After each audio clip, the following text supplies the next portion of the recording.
जी बिस्मिल्लाहिर्रहमानिर्रहीम dear students, we are back with our lecture series on banking. आज हम लोग का तीसरा चैप्टर है, that is commercial bank. So commercial bank we are into our week 3 class I com part 2। I am Nadeem Turi from Islamabad college for boys G63 Islamabad.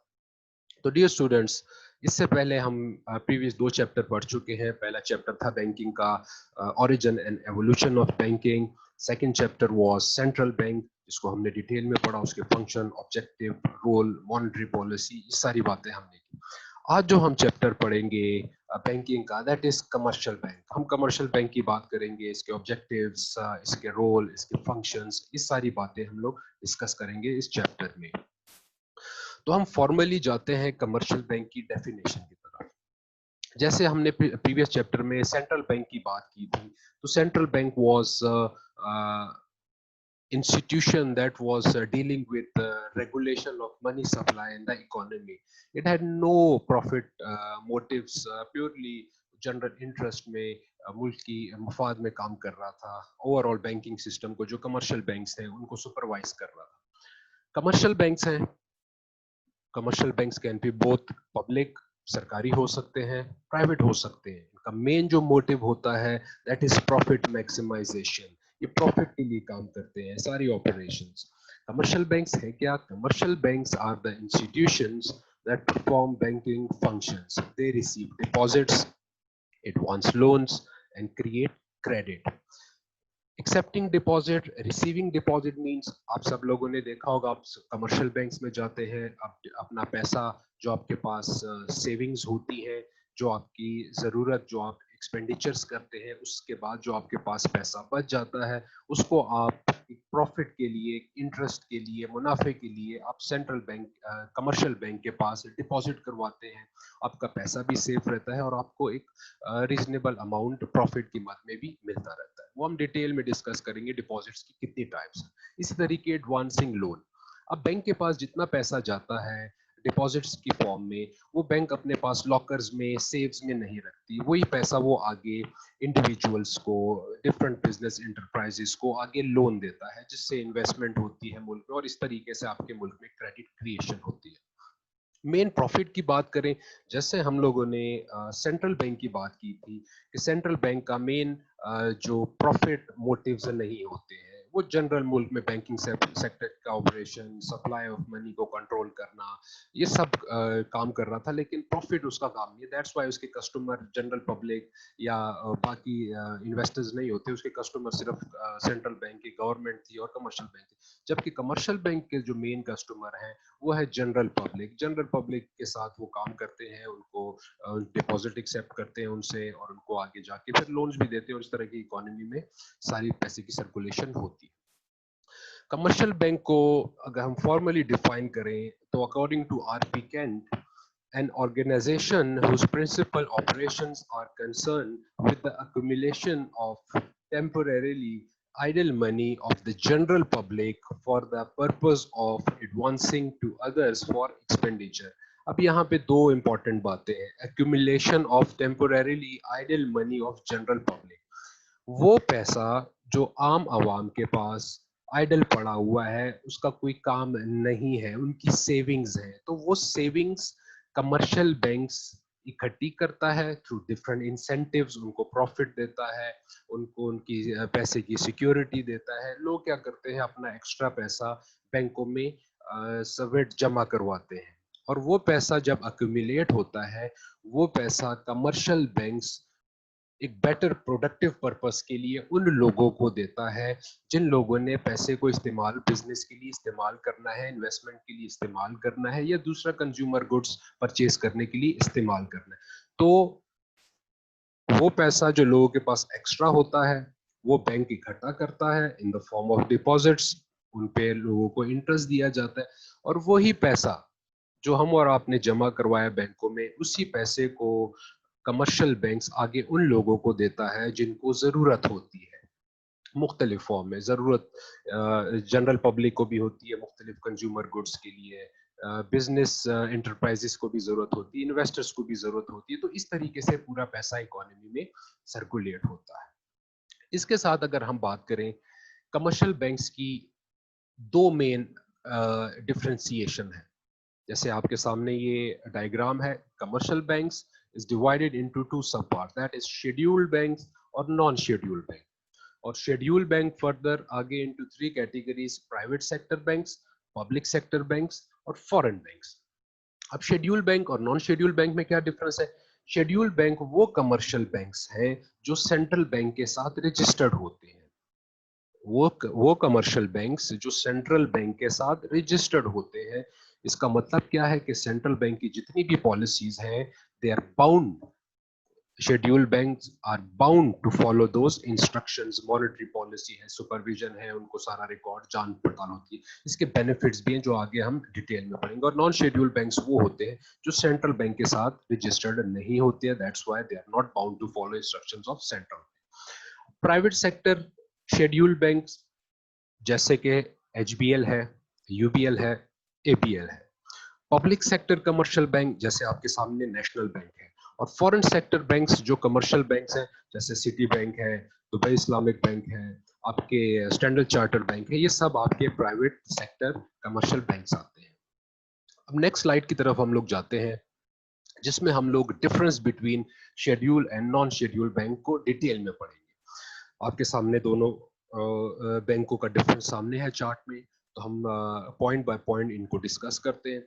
सबसे पहले schedule bank की अगर बात करें, जैसे पहले भी हमने डिस्कस किया, it is bank that is declared by central bank as a schedule bank. And non schedule की बात करें तो not declared by central bank. Central bank after process of registration, proper process of registration के बाद central bank registration grant करता है commercial banks को। और जिन बैंकों को रजिस्ट्रेशन ग्रांट हुई होती है उनको हम शेड्यूल कमर्शियल बैंक्स बोलते हैं और they are bound to follow instructions of central bank. जबकि नॉन शेड्यूल बैंक्स होते हैं, they have nothing to do with central bank, central bank के डोमेन में नहीं आते हैं। They operate independently, they are not bound to follow monetary policy and other instructions of central bank.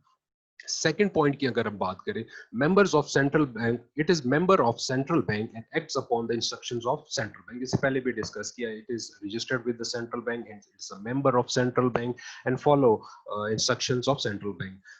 whereas non schedule bank जो commercial bank है, it is not a member of central bank, hence not bound to act upon instructions from of the central bank।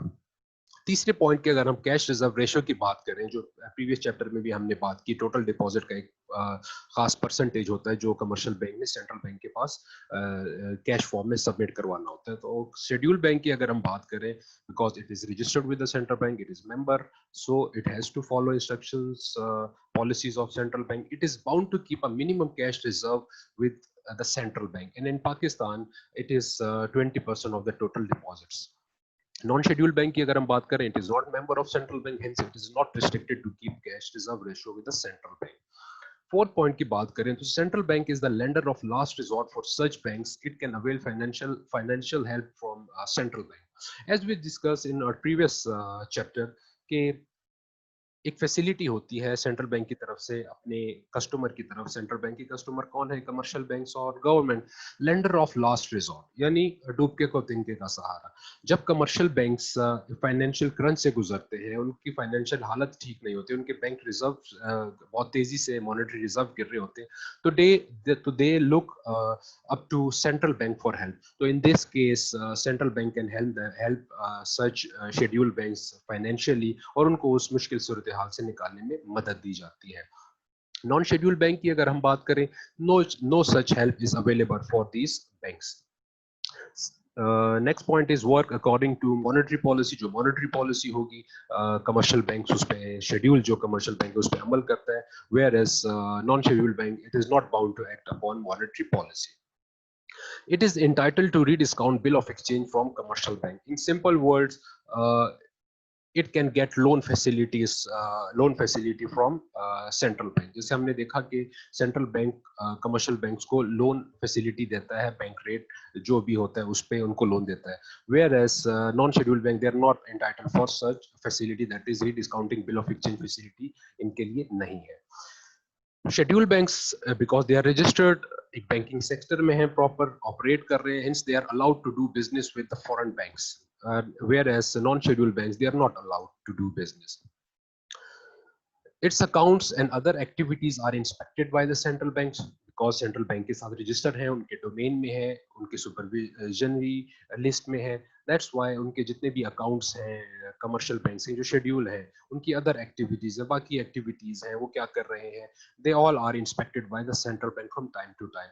Whereas central bank doesn't interfere with the account and other activities of non-scheduled bank. ऊपर जितने भी points हैं इस पे अगर हम बात करें तो उसके बेस पे it enjoys public confidence because public को इन शेड्यूल कमर्शियल बैंक्स पे एतमाद होता है कि ये बैंक डिफॉल्ट नहीं करेंगे even in case of default because they are registered with the central bank तो central bank will look into the matter और जितने भी उनके कस्टमर हैं उनके प्रॉब्लम वो सॉल्व कर सकते हैं और उन पे एक एतमाद होता है आम आवाम का. जबकि जो नॉन शेड्यूल बैंक है they lack public confidence because they have no such backing of central bank. तो ये सब वजह से तो अगर हम इन सब के हम पॉइंट्स डिस्कस एनालिसिस करने के बाद हम देखें तो शेड्यूल बैंक इकोनॉमी में मैक्सिमम अब जितने भी आप बात करते हैं तो मेजॉरिटी अब जितने भी आपको कमर्शियल बैंक नजर आते हैं they are all schedule bank.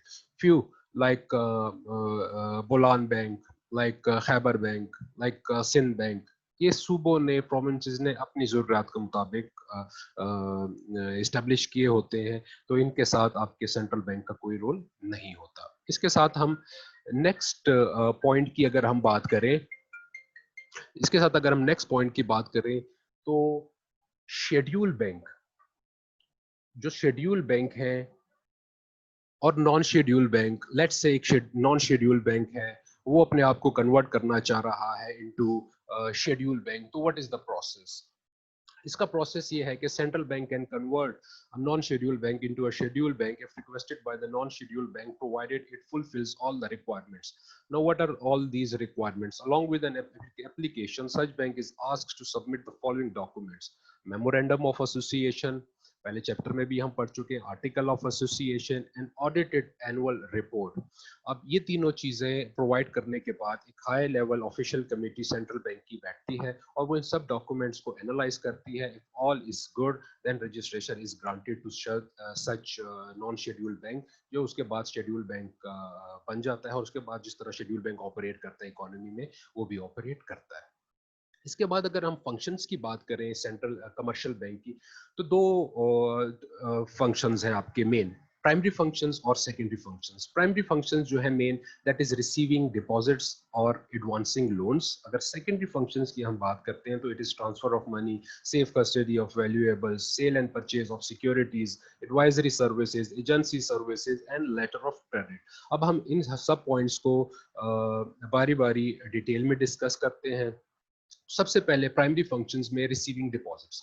Commercial banks receive deposit from people who have surplus money and willing to deposit with the bank for the purpose of safety and interest. पहले भी हमने discuss किया कि आपके पास general public के पास extra पैसा होता है, वो क्या करते हैं, वो सेफ्टी के लिए या प्रॉफिट के लिए कमर्शियल बैंक के पास डिपॉजिट करवाते हैं. उन पे उनको अच्छा सिक्योरिटी भी मिल जाती है, उनको अच्छा प्रॉफिट भी मिल जाता है. अब to meet the needs of bank the bank offers following deposit schemes. Current account है, सेविंग अकाउंट है, फिक्स्ड डिपॉजिट है, profit and loss sharing account है, फॉरेन करेंसी अकाउंट है. जो करंट अकाउंट है ये वो अकाउंट है जिसपे आपको mostly it is open by उन बिजनेसमैन, आपके शॉपकीपर जिनका डे टू डे अफेयर होता है कि दिन भर आपने काम किया और at the end of the day आपने पैसा इवनिंग में करंट अकाउंट में जमा करवा दिया. इस अकाउंट पे आपको कोई इंटरेस्ट नहीं मिलता और इस अकाउंट पे आपको इंटरेस्ट भी नहीं मिलता. इस अकाउंट से आप कितना पैसा विड्रॉ करें, कितना डिपॉजिट करवाएं, उस पे भी आपसे बैंक कोई चार्जेस नहीं काटता. उसके बाद सेविंग अकाउंट्स हैं. Saving account basically saving habits लोगों में इंड्यूस करने के लिए खोले जाते हैं. इसमें क्या होता है, आपको एक नॉमिनल एक इंटरेस्ट भी मिल रहा होता है आपके पैसे पे. फिक्स्ड डिपॉजिट, फिक्स डिपॉजिट पे सब अकाउंट्स में जो फिक्स डिपॉजिट है इस पे आपको सबसे ज्यादा इंटरेस्ट रेट मिलता है. They are not for daily basis, they are for fix time period, like 1 साल, 2 साल, 3 साल, 5 साल के टाइम पीरियड के लिए आप ये अकाउंट ओपन करते हैं, और उस टाइम पीरियड के बाद लेट से आपने 5 साल के लिए फिक्स डिपॉजिट, 5 साल टाइम के लिए आपने ये अकाउंट ओपन किया है, तो आज के दिन के बाद 5 साल के बाद जब डेट मेच्योरिटी डेट आएगी, तो उस टाइम आपको अपना ओरिजिनल प्रिंसिपल अमाउंट प्लस उस पर जो प्रॉफिट बनता है वो आपको मिलता है। लेट्स से आप टाइम से पहले अपना पैसा इस अकाउंट से विड्रॉ करना चाहते हैं, तो अब आपको अपनी अपनी प्रिंसिपल अमाउंट तो मिल जाएगी, लेकिन आपको फिर देन उस पर अपना प्रॉफिट नहीं मिलेगा। उसके साथ है profit and loss sharing account. Profit and loss sharing account is based on Islamic principle of banking, because आजकल आप देखते हैं कि मुल्क में ओवरऑल कंट्री में इस्लामिक प्रिंसिपल बैंकिंग के काफ़ी इकोनॉमी में ग्रोथ हो रही है इस्लामिक बैंकिंग सेक्टर की, तो कमर्शियल बैंक्स ने भी उस चीज़ को अपने कस्टमर को अपने पास रखने के लिए profit and loss sharing account scheme शुरू की है, जिसमें आपको आफ्टर 6 मंथ कैलकुलेशन होती है, आपको अगर प्रॉफिट हुआ है तो प्रॉफिट, अगर लॉस है तो दोनों में आप शेयर करते हैं। Foreign currency account deal with foreign currency, आप फॉरेन करेंसी अकाउंट में भी अपने अकाउंट जमा कर सकते हो।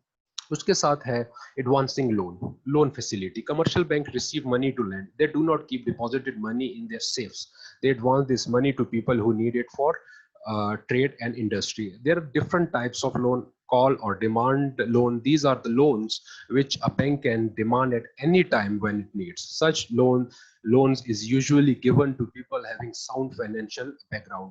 ये उन लोगों को दिया जाता है जो फाइनेंशियल इन्वेस्टर्स होते हैं, जिनका फाइनेंशियल बैकग्राउंड स्ट्रांग होता है, यानी बैंक जब मर्जी इनसे पैसा अपना डिमांड करे तो आपको ये पैसा वापस उस टाइम करना होता है। Hence, it is only granted to all those people who have strong financial background.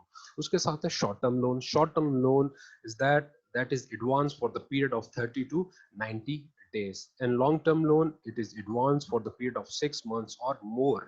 It is usually advanced to big investors investing in different projects.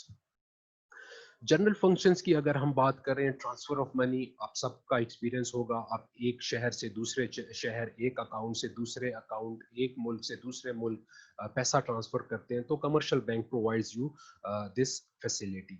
Safe custody of valuables, आपने सुना होगा banks, different commercial banks locker facilities provide करता है अपने customers को।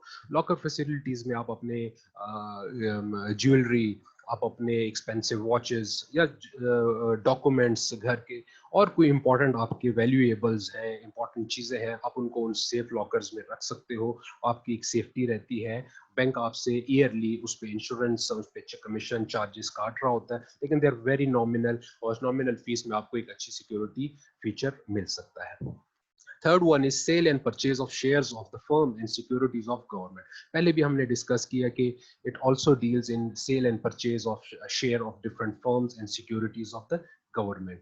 Advisory services, time to time अपने customers को, investors को, अपने क्लाइंट्स को commercial banks different financial advisories issue करता रहता है, डाटा फाइनेंशियल इशू करता है, which helps customers and investors to take better financial business decisions. Fifth one is agency services.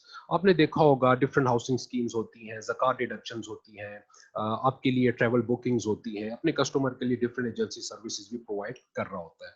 And six one is issuance of letter of credit facilitates. What is letter of credit, आगे हम detail में भी पढ़ेंगे। It basically actually security and surety of payment to foreign traders by the commercial bank. तो it basically facilitates international trade. Commercial banks इसमें भी अपना role play कर रहे हैं by helping their clients to deal with foreign traders. So hence letter of credit are issued to such investors. तो ये सारी बातें थी आज के टॉपिक में। ये एक टॉपिक अभी हमारा ये कमर्शियल बैंक का जो लेक्चर है ये अभी कंप्लीट नहीं हुआ। इंशाल्लाह नेक्स्ट टॉपिक में हम इसको दोबारा कंटिन्यू करेंगे, जो रिमेनिंग पार्ट है इस चैप्टर का उसको हम लोग कंप्लीट करेंगे। तो till then, thank you very much, stay tuned.